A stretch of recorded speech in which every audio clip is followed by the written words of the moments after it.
Mahalalel. Mahalalel. Mahalalel. Nous remercions Chantre Afma pour ces paroles de réconfort qu'il nous donne encore ce matin. Je vous salue dans le nom précieux de notre Seigneur et Sauveur Jésus-Christ. Je salue aussi les amis internautes qui nous suivent à distance et plus particulièrement notre berger. Nous lui envoyons nos mots de salutation. Sans vouloir être impatient comme Moïse, le patriarche, notre frère, nous aimerions qu'avant longtemps que notre pasteur soit présent dans cette salle pour conduire la louange et ensuite nous donner de la nourriture spirituelle. Amen. Merci Seigneur, le Seigneur est vivant. Le Seigneur est vivant. Je vous invite à ouvrir vos Bibles avec moi, toujours dans le livre Exode, au chapitre 5e. Nous allons lire deux versets, versets 22 et verset 23. Je lis dans ma Bible: Moïse retourna vers l'Éternel et dit: Seigneur, pourquoi as-tu fait du mal à ce peuple? Pourquoi m'as-tu envoyé? Depuis que je suis allé vers Pharaon pour parler en ton nom, il fait du mal à ce peuple. Et tu n'as point délivré ton peuple. Reprenez pour moi, s'il vous plaît, la lecture de ce texte.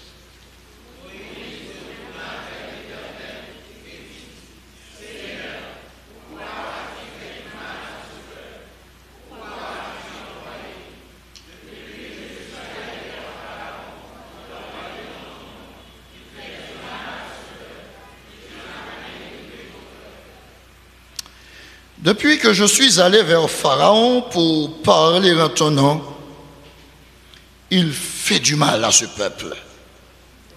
Et tu n'as point délivré ton peuple. À ces mots, nous disons ce matin: attendez le mot de Dieu. Attendez le mot de Dieu. Mes frères et sœurs, Dieu le fera en son temps. Quand Dieu nous envoie, le plus souvent, nous sommes très pressés. Nous sommes très impatients. Mais quand Dieu envoie, il y a d'abord son mot d'ordre. D'abord, il donne des consignes. Il faut savoir attendre ces consignes. Et même après avoir attendu ces consignes qui sont arrivées, il faut attendre son mot aussi. Parce que les missions de Dieu ne sont jamais faciles. Quand Dieu vous commissionne, il fait toujours des provisions. Mais attendez-vous à ce que la mission ne soit pas facile. Il y a des embûches. Et pour accomplir la mission de Dieu, mes bien-aimés, il faut avoir du temps. Malheureusement, le temps de Dieu n'est pas le nôtre. C'est normal parce que Dieu vit dans l'éternité. Le temps est court pour nous. Et par rapport à la longueur de notre temps, nous sommes impatients. Mais bien aimé, la parole de Dieu nous dit que, arrivé en Égypte, Moïse devrait d'abord se rendre vers les anciens d'Israël. Il devrait rassembler les anciens d'Israël, les responsables d'Israël, pour leur communiquer le message de Dieu. Car sa mission était d'arracher ce peuple de la servitude.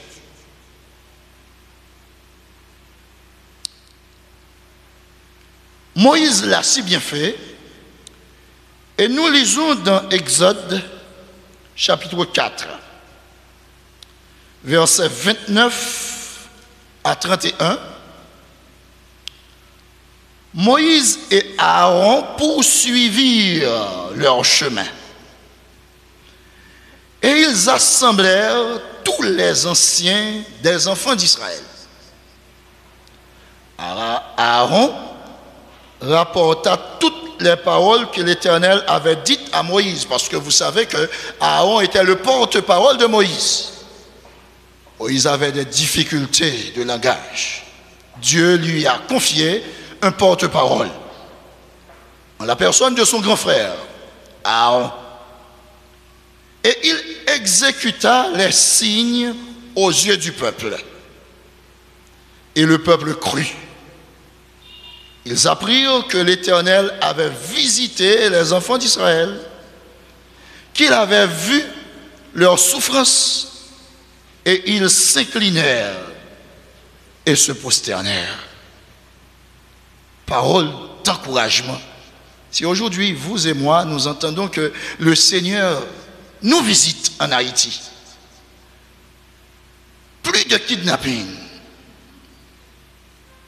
plus de lignes dans les stations d'essence, l'économie refonctionne, on va avoir un chef d'État qui est un chef réel, qui a une colonne vertébrale droite. Ça nous fera grand plaisir dans le monde. Eh bien, c'est la situation d'Israël. Israël est face maintenant à des mots de réconfort. Le Seigneur les a visités. Il y a de l'espoir. Le peuple est content. Mais bien aimé, si se présenter devant les anciens d'Israël pour communiquer ce message de délivrance était facile pour Moïse, ce n'était pas là la finalité de sa mission. Il devrait se rendre auprès du pharaon d'Égypte pour donner la mission, pour communiquer le message de l'Éternel. Laisse aller mon peuple pour qu'il me serve. Mais bien aimé, nous lisons dans Genèse chapitre 5 verset 1er, Moïse et Aaron se rendirent ensuite auprès de Pharaon et lui dirent: ainsi parle l'Éternel, le Dieu d'Israël. Laisse aller mon peuple pour qu'il célèbre au désert une fête en mon honneur. Mais bien aimé, vous savez très bien que le monde n'est pas unanime en matière de Dieu. On ne croit pas Dieu de la même manière. On ne croit pas tous Dieu de la même manière. On n'a pas tous la même conception de Dieu. Bien aimé, vous savez que il y a des théories en la matière de Dieu. Il y a les animistes qui croient que dans chaque être vivant, il y a un esprit supérieur qui habite. Et cet esprit supérieur est là pour protéger cet être vivant qui nous conduit droit vers le panthéisme, où c'est cette théorie d'après laquelle Dieu et le monde s'unifient l'un à l'autre.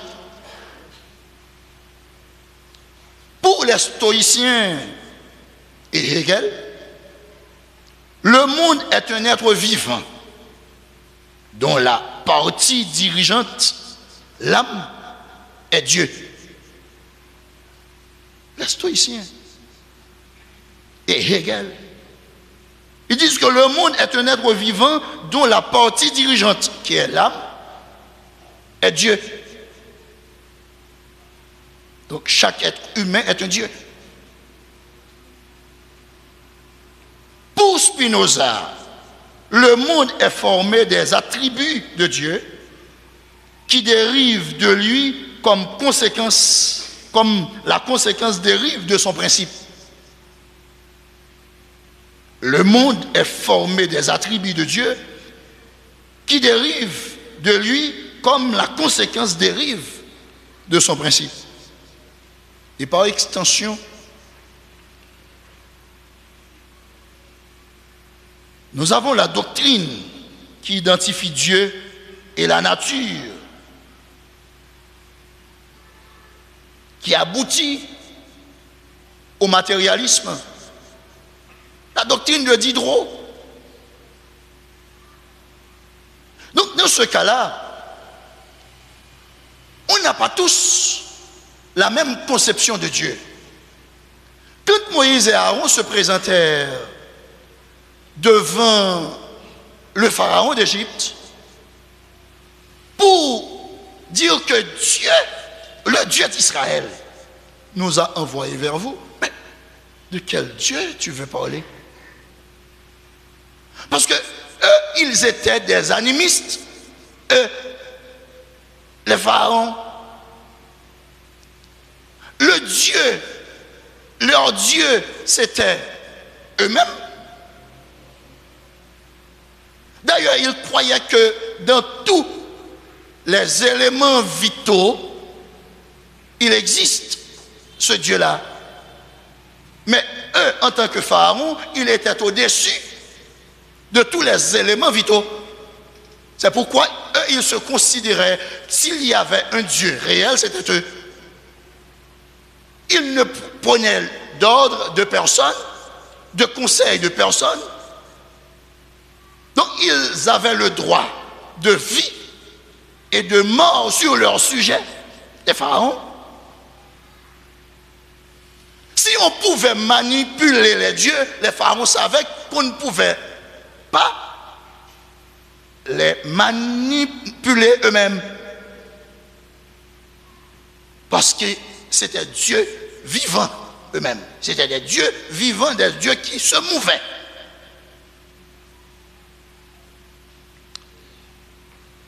Donc, quelle est la réponse? Pharaon répondit, qui est l'Éternel pour que j'obéisse à sa voix?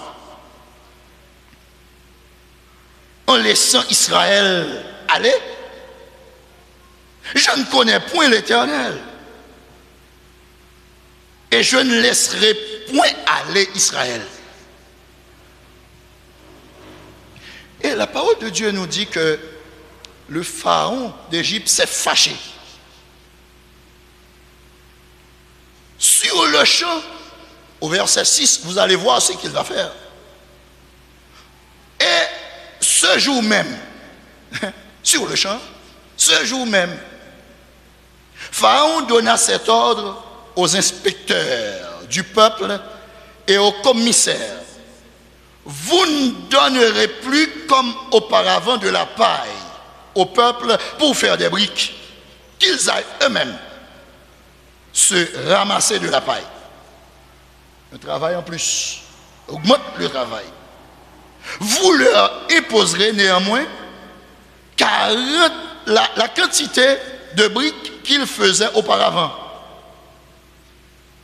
Vous n'en retrancherez rien, car ce sont des paresseux. Voilà pourquoi ils crient en disant, allons offrir des sacrifices à notre Dieu. Que l'on charge de travail ces gens, qu'ils s'en occupent, et ils ne prendront plus garde des paroles de mensonge. Voilà la réaction du pharaon d'Égypte, mes bien-aimés.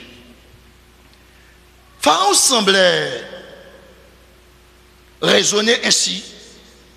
Les esclaves rêvent de liberté seulement quand ils ont trop de temps libre ou qu'on leur permet de gaspiller un temps précieux. C'est pourquoi il a dit, ce sont des paresseux. Ils ont du temps libre. C'est pourquoi il parle ainsi. Donc ce sont des paresseux.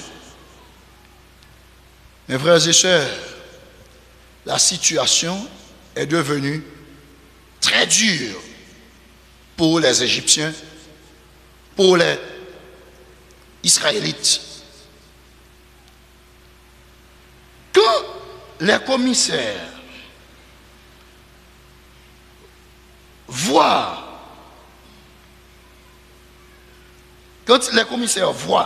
la situation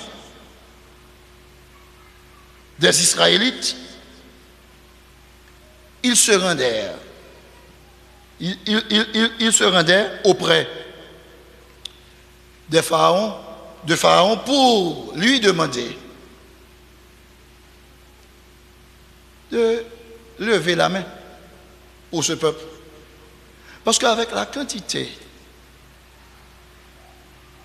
de travail que ce peuple a à fournir, on ne va plus avoir d'Israélites avant longtemps. Ils vont mourir.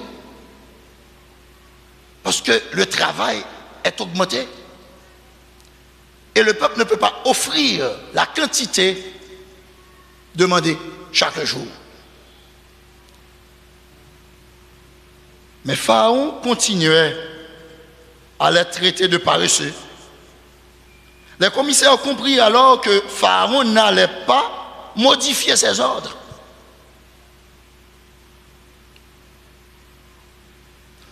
Mais bien aimé, Moïse eut alors des moments les plus difficiles de sa carrière. Peut-être si vous étiez à sa place, vous compreniez réellement quelle était la situation de Moïse. Vous compreniez ça. Mais non seulement le roi d'Égypte n'avait pas reconnu la validité de sa mission, mais il avait resserré l'étau qui étreignait Israël. Et c'est alors que Moïse se questionne. N'était-il pas préférable de ne rien dire, de ne rien faire, plutôt qu'accroître l'affliction de ses frères? Ce n'est pas possible. Si le peuple est ainsi traité, c'est à cause de moi. Moïse se reproche de son intervention auprès du pharaon. Peut-être que Dieu a demandé à Moïse d'aller auprès de Pharaon. Moïse peut-être a pensé qu'il irait facilement et qu'Israël serait livré de sa servitude sans coup férir, sans moindre résistance. C'est ce qu'il pensait. Mais mes bien-aimés, Dieu n'a pas laissé de surprise à Moïse. Peut-être Moïse n'a pas prêté attention quand Dieu lui parlait. Car nous lisons dans dans Exode chapitre 3, verset 19, que Dieu avait averti Moïse. Exode 3, 19, nous lisons, « Je sais que le roi d'Égypte ne vous laissera point aller, si ce n'est par une main puissante. » Cela veut dire que ça va prendre du temps. Ça va prendre du temps. Ce n'est pas du tout de suite que le Seigneur va le faire. Ce n'est pas du tout de suite que le roi d'Égypte va relâcher le peuple. Ce n'est pas tout de suite après le message. Mais il faut de la résistance. Je sais que le roi d'Égypte ne vous laissera pas aller, si ce n'est par une main puissante. Mais bien aimé, toujours est-il que Moïse fut à deux droits d'abandonner sa mission. C'est tout normal, c'est un humain. Nous ne sommes pas plus patients que Moïse. Nous sommes tous des êtres impatients. Nous aimerions que la situation passe vite. Et qui n'est pas impatient ici? Dans la situation dans laquelle nous vivons, qui ne se dit pas être fatigué de la situation d'Haïti? Tout le monde, au visage de tout le monde, on voit la fatigue. Au visage de tout le monde, on lit le désespoir. Parce qu'on ne voit pas où on va avec ce pays. Mais heureusement, nous autres, nous ne croyons pas dans un leader humain. Nous croyons seulement en Dieu. Et nous savons que Dieu va changer les choses. Il va les changer. Dieu va les changer, mes bien-aimés. Aussi longtemps que l'Église soit en vie, le Seigneur prendra soin de son Église. Et le Seigneur viendra lui-même. Je ne sais pas comment il va procéder pour intervenir. Il interviendra. Contrairement aux gens qui nous poussent devant pour dire « Ah, mais je ne vois pas ce que fait l'Église. » L'Église, mes bien-aimés, n'a rien d'autre à faire que d'attendre l'Éternel. L'Église n'a rien d'autre à faire que de prier son Dieu. L'Église n'est pas vouée à la politique directement. Si Dieu suscite quelqu'un du milieu de nous, tant mieux. Mais s'il ne le fait pas, nous n'avons rien à dire. Il faut rester en silence et attendre Dieu. Et Dieu va intervenir. Ça, c'est ma conception de la parole. Et c'est ce que je vois aussi à travers la parole. Si Dieu ne vous envoie pas, mes bien-aimés, ne prenez pas le devant. Vous allez être victime. Il faut attendre la voix de Dieu. Il faut savoir attendre Dieu. Il faut être patient, mes bien-aimés. Chaque jour, comme Dieu a pris soin d'Israël dans le désert avec de la manne, il prendra soin de chacun de nous comme il prend soin de chacun de nous chaque jour. Il le fera. C'est le même Dieu. Dieu ne change pas. Le Dieu qui était, qui est et qui revient, c'est le même Dieu, mes bien-aimés. C'est pourquoi nous n'avons rien à craindre. Le Seigneur est avec nous. Le Seigneur est avec nous. Oui, il est avec nous. Mes bien-aimés, nous sommes souvent impatients. Toujours est-il que Moïse fut à deux droits d'abandonner sa mission. Mais bien aimés, ils arrivent à tout croyant, devenus amers parce qu'il ne comprend plus. De vouloir tout jeter par-dessus bord et même prier avec ressentiment. Vous n'avez pas l'habitude d'entendre des gens qui prient avec animosité, qui ont l'envie d'agresser Dieu, qui rendent à Dieu responsable de ce qui se passe. Il y a beaucoup de gens comme ça. Pourquoi moi qui sers Dieu si bien, je suis dans telle situation, tandis que quelqu'un d'autre qui ne sert pas Dieu, il vit dans l'opulence. Très souvent, on fait telle approche. Et on est devenu fort souvent amer, comme Dieu, comme Moïse en Égypte. Seigneur, pourquoi as-tu fait du mal à ce peuple? Pourquoi m'as-tu envoyé? Depuis que je suis allé vers Pharaon pour parler en ton nom, il fait du mal à ce peuple. Et tu n'as pas délivré ce peuple. Et c'est cette proposition dans la phrase qui m'intéresse. Tu n'as pas délivré ce peuple. C'est comme si Dieu est de mauvaise foi. Dieu n'a pas délivré ce peuple, malgré tout. Chers amis, vous qui m'écoutez ce matin, soit dans la salle ou bien à travers les web, seriez-vous sur le point de récriminer Dieu? Seigneur, pourquoi? Seigneur, pourquoi moi? Que de fois avons-nous pensé qu'il serait plus facile de tout lâcher et de tout abandonner que de persévérer dans la lutte spirituelle quand rien ne va plus? Mais bien aimé, parfois Dieu vous place là. C'est pour chercher à trouver une intimité avec lui.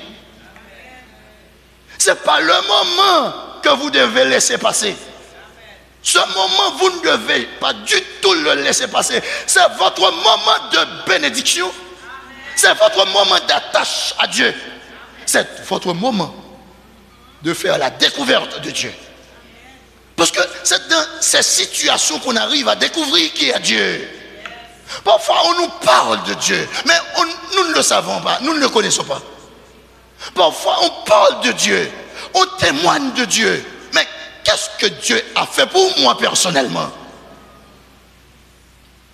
Dieu peut vous parler, comme il a parlé à plusieurs d'autres.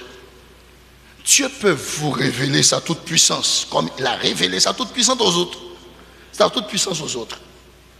Dieu peut, mais bien aimé, mais il faut vous mettre en condition. Il faut vous mettre en condition, mes bien-aimés. Dieu, c'est un ami suprême, un ami fidèle. Nous qui sommes si vite enclins à accuser Dieu dès que quelque chose ne marche pas, n'aurions-nous pas formulé de nombreux pourquoi?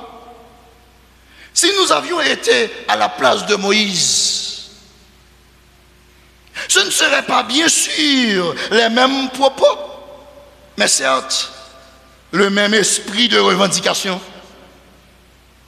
Seigneur, pourquoi ne m'as-tu pas laissé tranquille à mon bureau? Pourquoi ne m'as-tu pas laissé tranquille dans mon foyer? Pourquoi ne m'as-tu pas laissé tranquille dans l'exercice de ma profession personnelle? Seigneur, pourquoi m'as-tu choisi moi? Pourquoi m'as-tu envoyé? Pourquoi ne m'as-tu pas donné autre chose à faire? Au moins, pourquoi ne me laisses pas? Tu ne me laisses pas faire ce que j'aime. Nous n'avons pas de volonté quand nous le servons. Quand nous le servons, nous n'avons pas de volonté.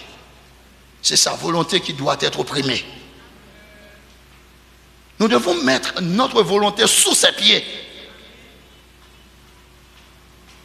Mais bien aimé, c'est la meilleure façon de servir Dieu.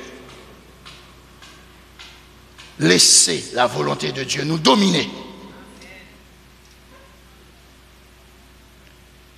aujourd'hui, mes bien-aimés, Moïse ne connaissait pas d'avance les voies de Dieu. Il ne savait pas encore que l'opportunité et la résistance de Pharaon allaient faire éclater la gloire de l'Éternel. Parfois, mes bien-aimés, lorsque vous voyez que Dieu prend du temps, demandez à Dieu de la patience seulement. Ne demandez pas à Dieu d'agir sur le champ, mais demandez-lui plus de patience. Seigneur, donne-moi plus de patience. Aide-moi à être patient, parce que je veux voir ta gloire. Je veux voir ta gloire. Pour voir la gloire de Dieu, mes bien-aimés, il faut rester en silence. Ce ne sont pas les efforts que vous allez faire qui vont faire éclater la gloire de Dieu. Mais c'est l'intervention magistrale de Dieu qui va faire éclater sa gloire. Parce que tout le monde verra que ce n'est pas vous qui l'avez fait. Ce n'est pas un ami qui l'a fait, mais c'est Dieu qui l'a fait. C'est pourquoi l'autre a chanté, je ne sais ni comment ni pourquoi, mais je sais, Jésus l'a fait. Jésus l'a fait. Je ne sais ni comment il l'a fait.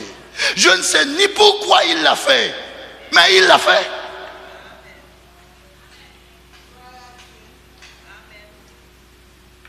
Cependant, s'il s'agisse de Moïse dans le passé, ou de nous aujourd'hui, qu'il s'agisse de Moïse dans le passé ou de nous aujourd'hui, Dieu prépare toujours une réponse qui dépasse tout ce que nous osons espérer.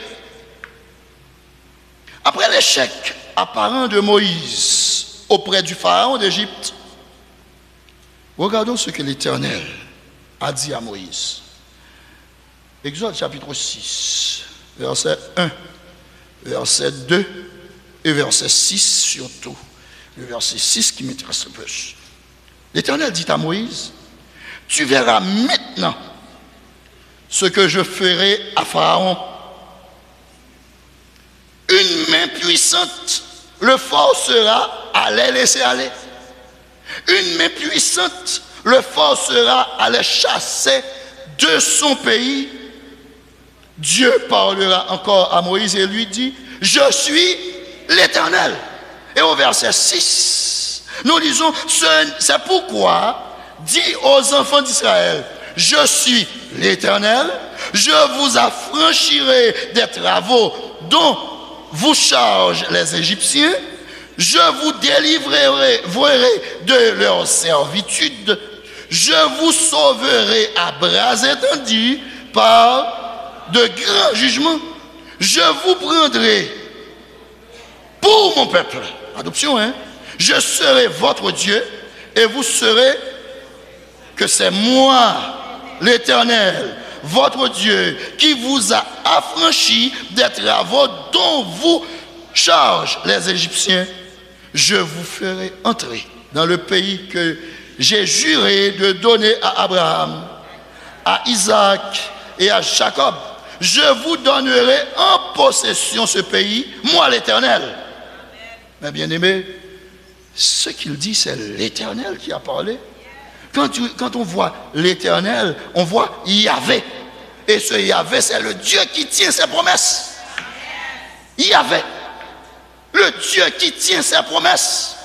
Cela veut dire que tout ce que Dieu a promis à son peuple sera accompli sans distinction, sans rien manquer. Tout sera accompli. Dieu, c'est le Dieu des promesses, le Dieu qui tient ses promesses. Mais bien aimés, nous réalisons 7 promesses dans ces versets, versets 6 à 8. Il y a 7 promesses. La première promesse dit, je vous affranchirai des travaux dont vous chargent les Égyptiens. Donc vous serez libres. Donc à partir d'aujourd'hui, vous devez vous mettre en tête que vous ne serez plus esclaves. Mais il faut attendre. Il faut attendre. Ce n'est pas tout de suite. Il faut attendre. Mais c'est déjà la promesse. La promesse doit être accomplie. On l'attend. Deuxième promesse. je vous délivrerai de leur servitude. C'est à peu près la même chose. C'est une promesse. Et troisièmement, je vous sauverai à bras étendus par de grands jugements. Ça veut dire que là, ça demande de la patience. Parce qu'il va y avoir de grands jugements. Ça veut dire que ce n'est pas facilement que vous allez sortir. Il faut des prodiges. Il faut des interventions musclées de la part de Dieu pour vous retirer là. Eh bien, en Haïti, il faut s'attendre à ça aussi, oui.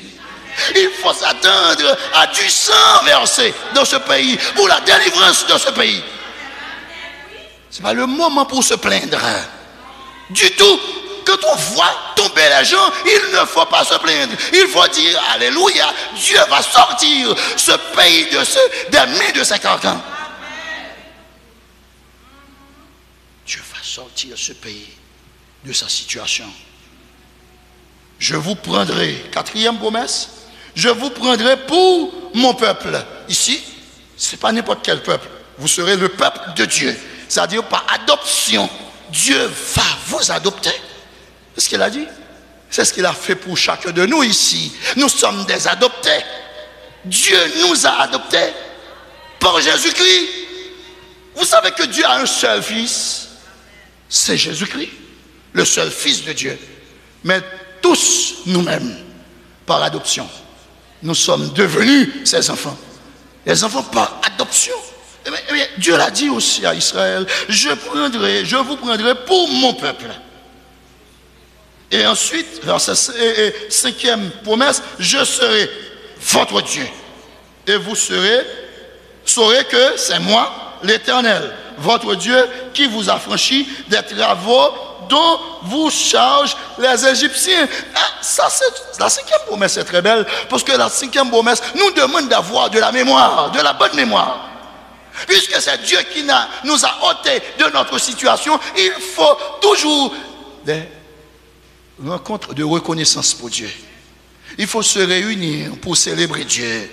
Il faut se réunir, il faut des réunions solennelles pour célébrer Dieu. Vous n'allez pas célébrer cette victoire, mais vous allez célébrer les bras qui ont donné cette victoire. Donc vous allez célébrer Dieu. Là, il dit, c'est Dieu qui vous a affranchi des travaux dont vous chargent les Égyptiens. Et sixième promesse, je vous ferai entrer dans le pays que j'ai juré de donner à Abraham, à Isaac et à Jacob.